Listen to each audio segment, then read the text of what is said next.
Hi, grade 11s. You have completed comprehension week, you've done summary week, and now we're moving on to advertising. These notes are just a refresher from grade 10. As you can see, it's taken from the grade 10 home language notes that I have from McGrath. But it's the language of advertising, and just a quick recap. It's only 2 pages, so it'll be much quicker than the comprehension video, I promise. But it's just 2 pages of advertising and refreshing your memory with regard to advertising, and then you will do the 2 exercises that I'll put on Schoology.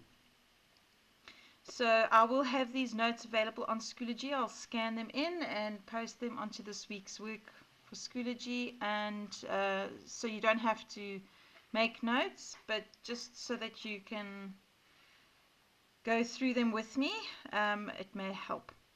So when we look at advertising, we're looking at how the advertiser uses words and pictures to make an appeal to a particular group of people.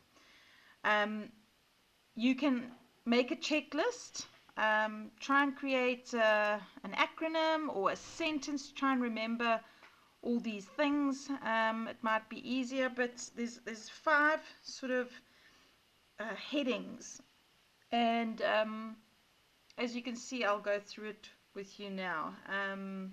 So the first one's people, objects is the second one, technique, text, and function, up to 5. So let's just have a look. People, ask yourself, how old are they? Is it relevant to gender? What group is represented for race? What class is represented? What do the clothes tell you? Are they business clothes? Are they casual? Are they on trend? Expression. Are the facial expressions significant? Now you are looking at the visuals. Each advert will have a particular visual. Even the text becomes a visual. The type and the font and the size of the font, all of that. Eyes of the person or animal, what are they looking at and why? Pose, why are they posed in a certain way? Touch or movement, is this indicated? So yeah, these are the people specifically in the advert. Relationship between people or between people and objects. So this is an example of former President Bush, and he's got a smirk on his face, I suppose. He's considering something. Maybe not the best idea from his facial expressions. However, the text gives you a bit more information with regard to what he is thinking. Then objects. So you have props. What do the objects in the image signify? Furnishings or settings. Where are they supposed to be? How do you know? Products. What can you tell about the product from the way it appears in the ad? Background. What do background colors, textures, and patterns signify? And color. What color codes are at work? Now, obviously, in an exam or a test, you'll get probably a black and white copy. However, if the color is significant or is relevant in a certain question, then of course the examiner will say that there is a certain color for a certain object or background. Number 3 is technique. So here we've got the visual literacy terminology. Quality of reproduction. Is it black and white? Is it color? Is it drawing? Is it photograph? Composition. How do the elements relate to each other? So foreground and background. Think movie editing. Cropping. What has been left out? Lighting. How has it been lit? What is the effect? Camera angle. Where is the camera? What effect does it have on the reader or the viewer? Remember, camera angles, if you've looked at films or TV ads, the camera angle allows you to feel either superior or inferior, or it feels like you coming up from something or zooming in or going in from the side or something like that. So the angle makes a difference, and the way the photograph perhaps has been taken, or the way the picture's been drawn has a certain angle to it. Focus. Which parts are in or out of focus, and what difference does this make? Sound. How does it contribute to the success of the ad? That's obviously for TV, radio, etc. Text. The words and linguistic techniques. Slogan. Does it relate to the images? Copy. That is the text in an advert. What other information are you given to help make sense of the image? Brand name.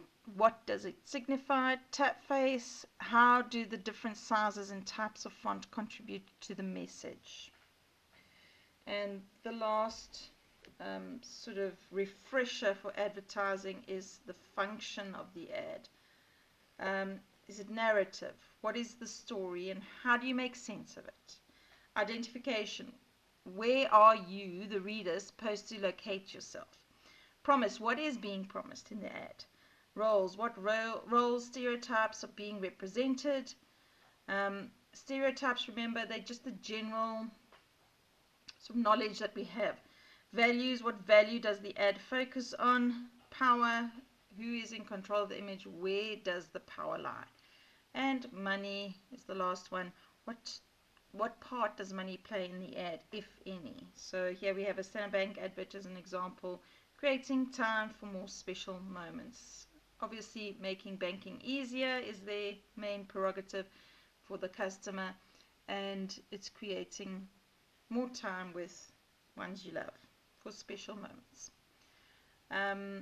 I will now go into explaining a few of the exercises, but that's about all we have for the video. I'll just show you. This is from the grade 11 language in action book. It's also MacRat. I will give you exercises from the grade 11 MacRat book as well as the interactive English which you have in class.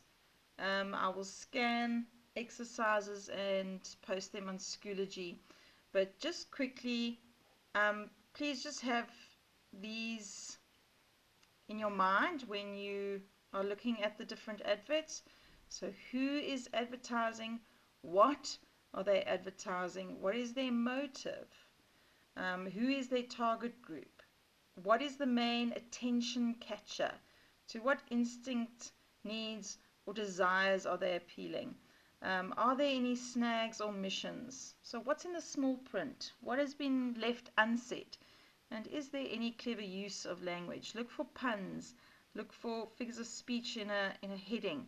Associations. Maybe shock tactics. Sensationalism. And obviously this is the first exercise. I won't show you everything here, but men for sale. Let's see what that is. You can have a look at the advert which I'll scan shortly and put on Schoology for you. But that is about it. That's my video for today, and then you can do the exercises. Thanks guys. Bye.